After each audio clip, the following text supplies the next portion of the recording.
permanecer de pie para descansar del banco también. Cuando venga Cristo no habrá dolor. Cuando venga Cristo no habrá temor. Por lo suyo viene Cristo el Señor, pues siempre los amará. Pues siempre los amará, pues siempre los amará. A lo suyo viene a recoger, pues siempre los amará. Todo llanto cesa al venir Jesús, y la vida crece al venir Jesús. Por dolor el canto, por no verlo, pues siempre los amará. Pues siempre los amará, pues siempre los amará. A lo suyo viene a recoger, pues siempre los amará. Al venir Jesús no habrá más morir. Al venir Jesús no habrá más gemir, y de todo mal redimir, pues siempre nos amará. Pues siempre los amará, pues siempre los amará. A lo suyo viene a recoger, pues siempre los amará. Oh, qué gozo habrá al venir Jesús, pues despertar al albor de luz a los nuestros, y los traerá Jesús, pues siempre los amará. Pues siempre los amará, pues siempre los amará. A lo suyo viene a recoger, pues siempre los amará.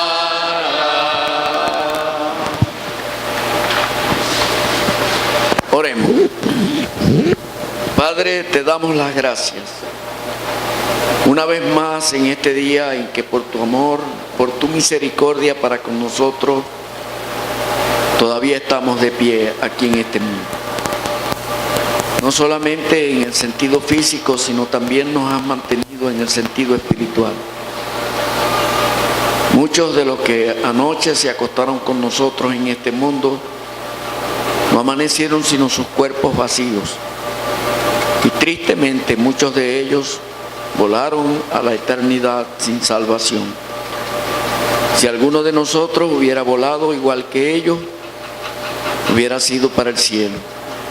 Porque nosotros no somos como los otros que no tienen esperanza. Eso nos dice tu palabra. Muchas gracias, oh Dios, por la confianza que tú has sembrado en nuestros corazones. Porque no solamente creemos lo que dice tu palabra, sino el mismo testimonio de tu Santo Espíritu en nosotros que tú nos has dado. Y las experiencias que hemos vivido, donde hemos podido constatar tu presencia preciosa con nosotros en pruebas, en dificultades y en cuidados hasta esta hora. Hemos celebrado la Cena del Señor después de un culto devocional de estudio y queremos ahora cerrar la mañana con otra palabra devocional.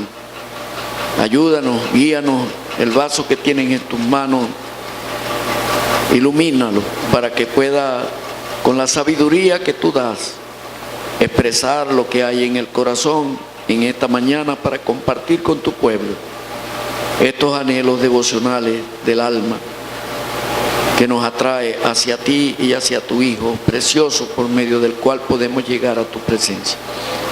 En tus manos pues nos encomendamos dándote las gracias en el nombre de tu Hijo Santo, nuestro Señor Jesucristo. Amén. Amén. Vamos a leer, hermanos, con la ayuda del Señor, en el Evangelio que escribió el apóstol Juan.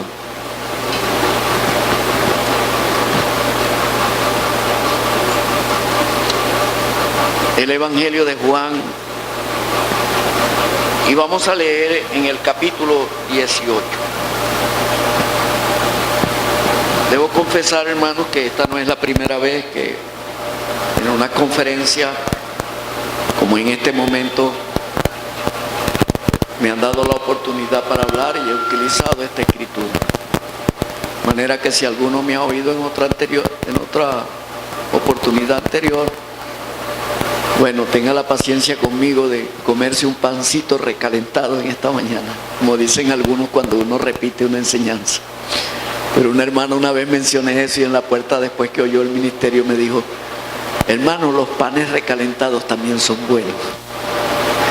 Entonces leamos en el capítulo 18 del Evangelio de Juan.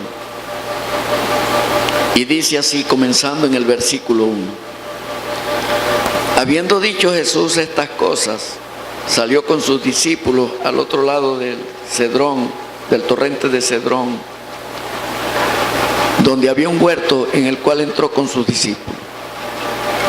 Y también Judas, el que le entregaba, conocía aquel lugar, porque muchas veces Jesús se había reunido allí con sus discípulos. Judas, pues, tomando una compañía de soldados y alguaciles de los principales sacerdotes y de los fariseos, fue allí con linternas y antorchas y con armas.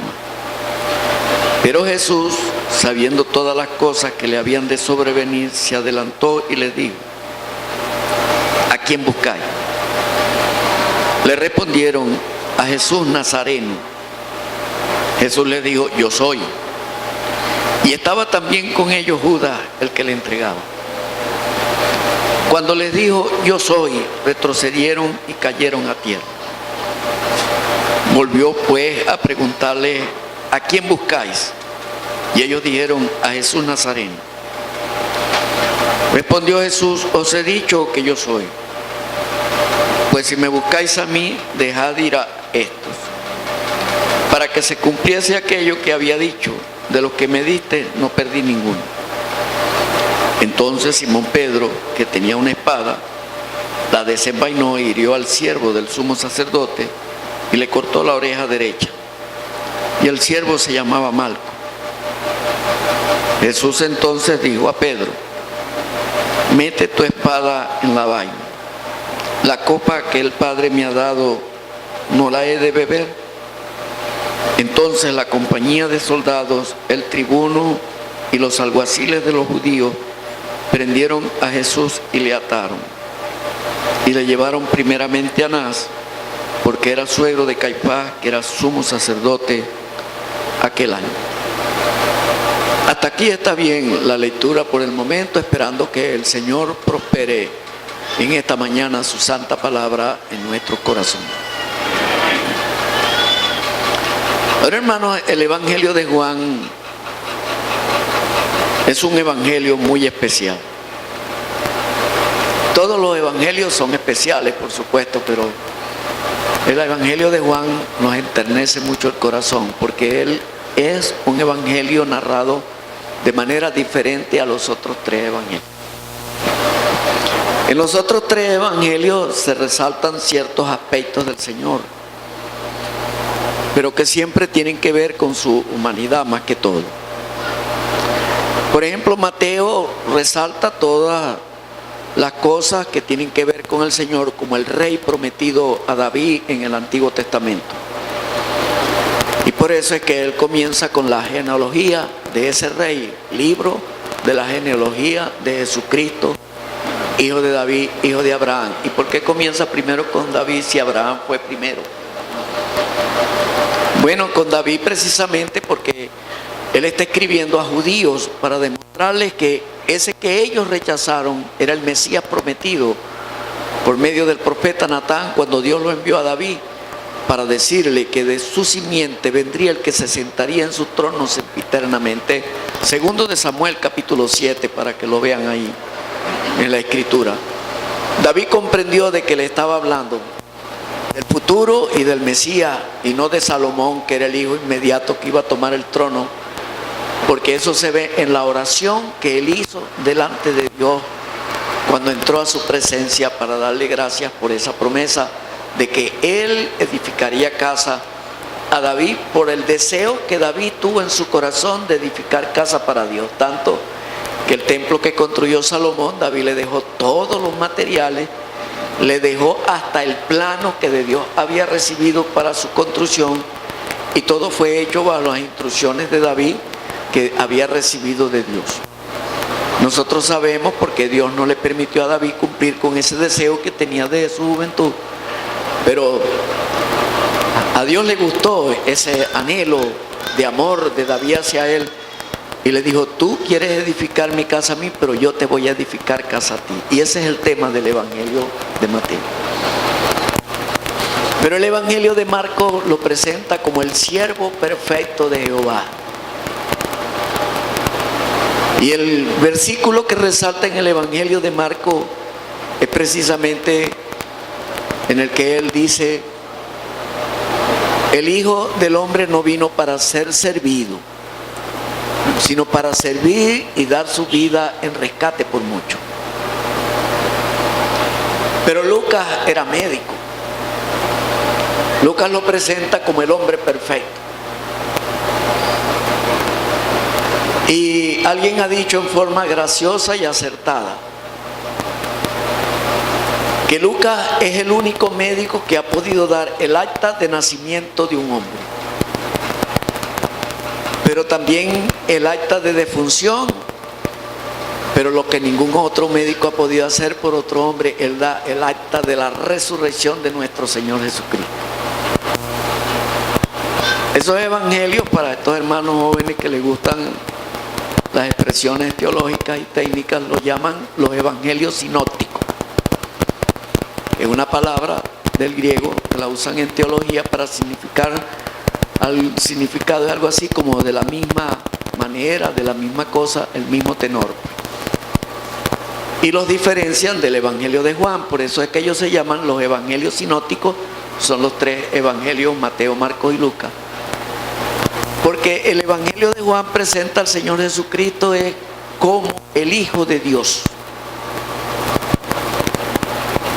Pero resulta, hermano, que este título que el Señor recibe en el evangelio de Juan, de Hijo de Dios, es un nombre. ¿No dice la carta a los Hebreos en el capítulo 1, donde se resalta la deidad del Señor Jesucristo, que Él heredó más excelente nombre que el de los ángeles? ¿Y cuál es el nombre ahí? El de Hijo. Porque ¿a cuál de los ángeles dijo Dios jamás: mi hijo eres tú, yo te he engendrado hoy? Los ángeles en cierta forma aparecen como hijos de Dios en plural, pero en singular ningún ángel lleva ese título de hijo de Dios. Dios nunca le dijo a un ángel: tú eres mi hijo. Entonces ese es el nombre más excelente que él ha heredado, el de hijo de Dios. Eso no significa que él adquirió ese título en el nacimiento virginal, porque estamos hablando de su deidad. Nosotros los hombres, de acuerdo con el Evangelio de Juan en el capítulo 1, en cierta forma, nosotros también aparecemos allí como hijos de Dios, pero esto ha sido después que nosotros ya hemos sido hombres, por el nuevo nacimiento que hemos recibido al creer en el Señor. Pero el Señor Jesucristo, en el sentido en que Él es hijo, es único, en que no lo es ningún otro más.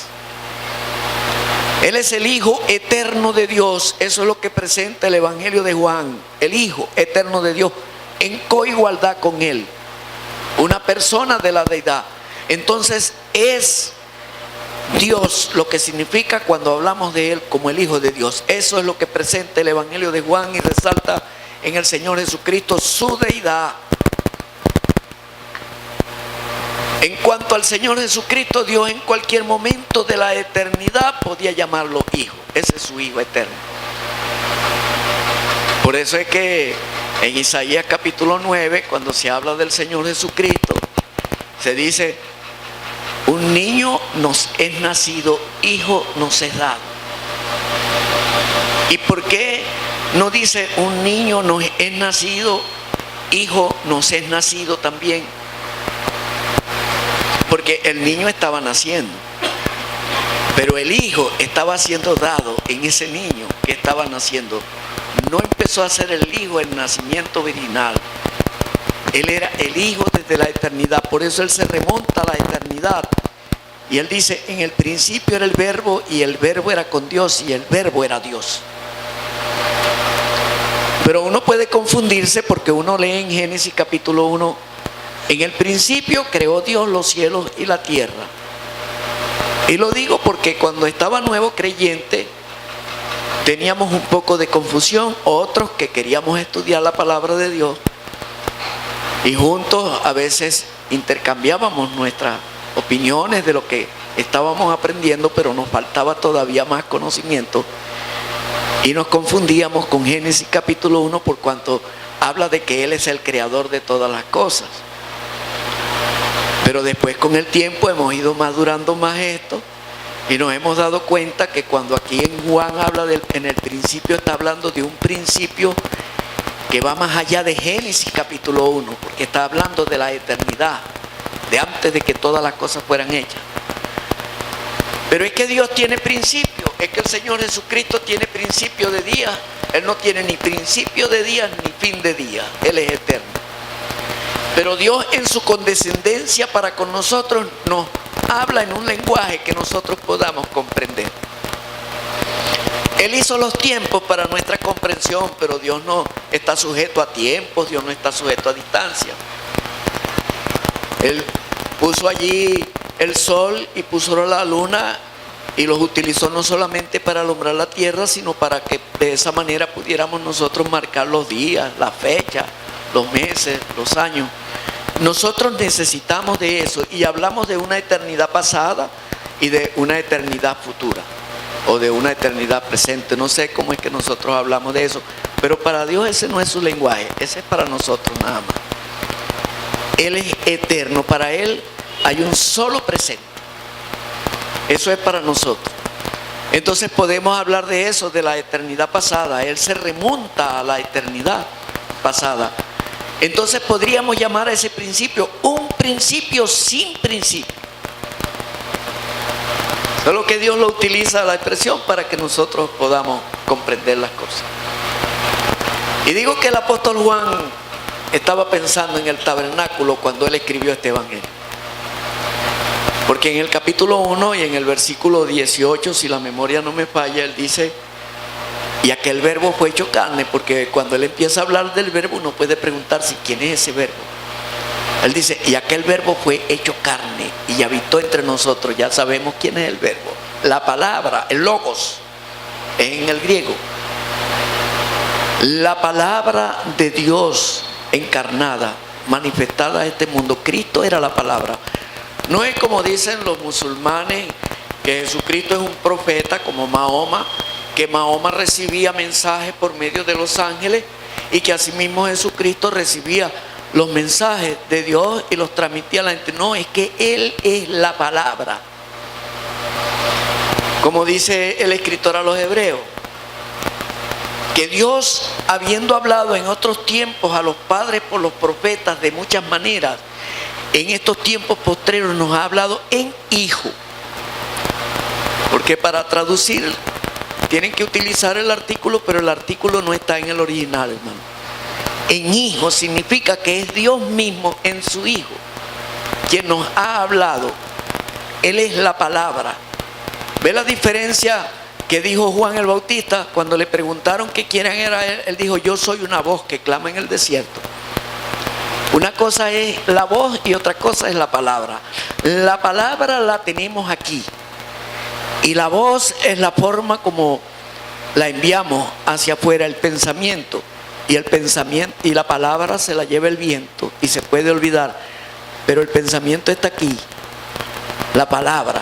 Entonces el Señor Jesucristo es la palabra, es Dios manifestado en carne, acercándose a nosotros, a los hombres, cubriendo con ese velo de carne, como nos lo presenta la carta a los Hebreos, porque en la magnificencia de su gloria no se podía acercar a nosotros sin consumirnos con el esplendor de su gloria y con la fuerza de su santidad por ser nosotros pecadores, y se puso ese velo de carne del que habla la carta a los Hebreos, que fue rasgado para que nosotros tuviéramos un camino nuevo y vivo a la presencia de Dios, para poderse acercar a nosotros y hablarnos de tú a tú y decirnos que Él nos ama a pesar de nuestra condición decaído en que nosotros estábamos en el pecado. Qué cosa tan grande y tan maravillosa es Dios manifestándose a los hombres, y a quien nosotros no podemos conocer sino es por medio de su palabra, que es por la que Él se nos revela a nosotros los hombres. Por eso es que Dios pregunta: ¿a qué me compararé? ¿O en qué imagen me compondré?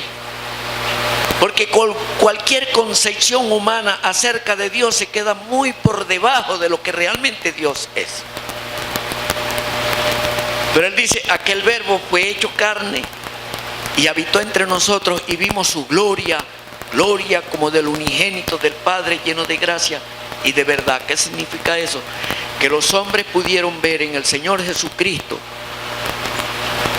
los que creyeron en Él, todos los atributos y todas las virtudes de la deidad manifestados en Él. Los que creyeron, porque allá en el tabernáculo, la palabra que usa, habitó entre nosotros, es la palabra que se utiliza para el tabernáculo.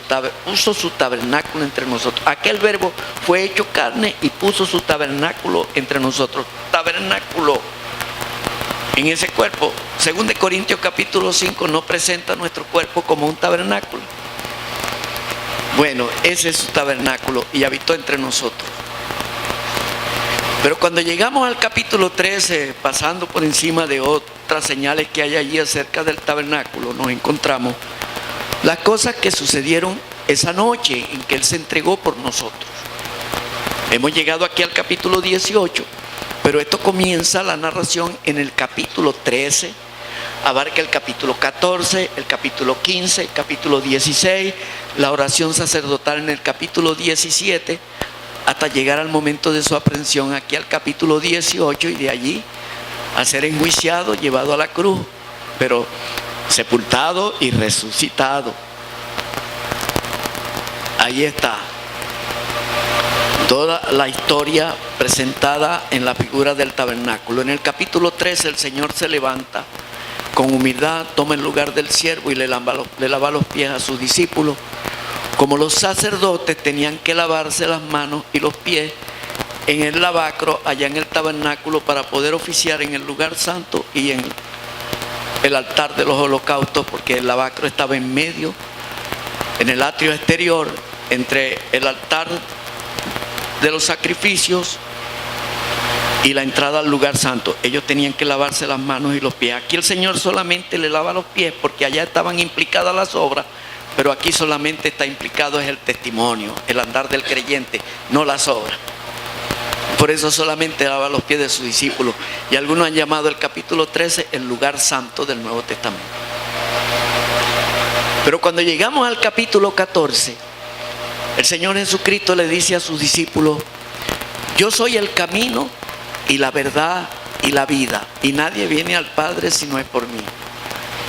Ellos es muy probable que estaban comprendiendo eso a la luz del tabernáculo, porque sucede que los antiguos habían 3 velos para entrar al tabernáculo. Primero había uno en la puerta del atrio de 4 colores preciosos que hablan del Señor Jesucristo. Cuando Moisés terminó de erigir el tabernáculo, a lo mejor cuando él se paró frente al tabernáculo, frente a aquel velo para entrar al atrio, a lo mejor él no sabía que él estaba parado frente a la persona del Señor Jesucristo. Nosotros sabemos más que ellos porque tenemos el Nuevo Testamento.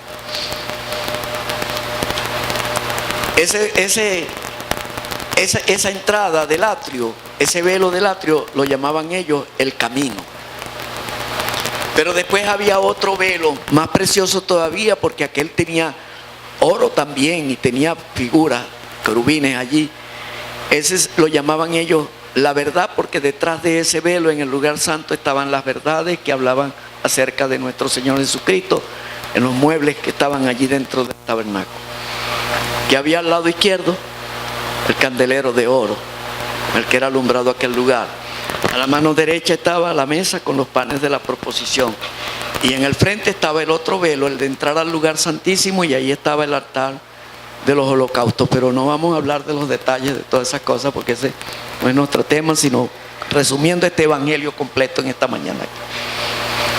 Entonces ellos llamaban la entrada al atrio el camino, el velo que tenían que pasar para entrar al lugar santo, la verdad, y detrás del velo, entre el lugar santo y el santísimo, que es el que es figura del Señor Jesucristo, que fue rasgado en el templo, ellos lo llamaban la vida, porque allá estaba el arca del testimonio, allí estaba la presencia de Dios.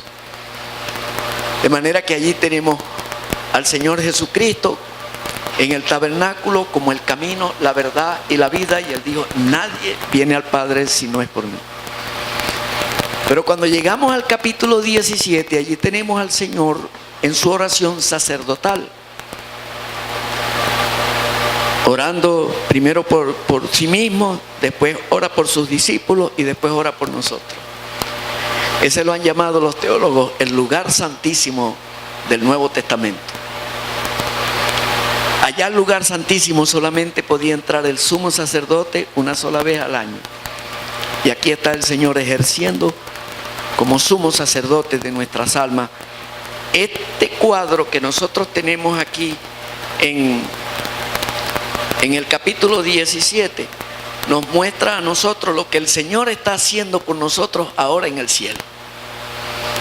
Ya Él hizo su obra de redención, ya Él hizo su obra de expiación, ya Él hizo su obra perfecta de salvación para nosotros, pero mientras estamos aquí en nuestra debilidad, nosotros lo necesitamos a Él como sumo sacerdote.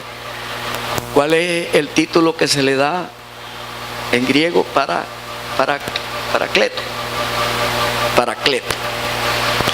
Tenemos un paracleto aquí en la tierra. Algunos dicen paráclito, pero a nosotros no nos interesa la pronunciación, porque ni el que dice paracleto ni el que dice paráclito sabe si lo está pronunciando bien, porque nosotros no sabemos de ese griego antiguo. Lo que nos interesa es el significado. Cuando el Señor dijo que iba a enviar otro consolador aquí en este evangelio esa noche, para que estuviera en nosotros, estaba hablando de él, consolador. Allí es paráclito o paráclito, como lo quiera pronunciar. Pero entonces la palabra que utiliza el apóstol Juan también allá en su primera carta, en el capítulo 2, cuando él dice: estas cosas os escribo para que no pequéis, pero si pecáis, sabed que abogado tenemos para con el Padre, a Jesucristo el justo, y Él es la propiciación por nuestros pecados, y no solamente por los nuestros, sino por los de todo el mundo. La palabra ahí también es paráclito o paráclito. Tenemos un paráclito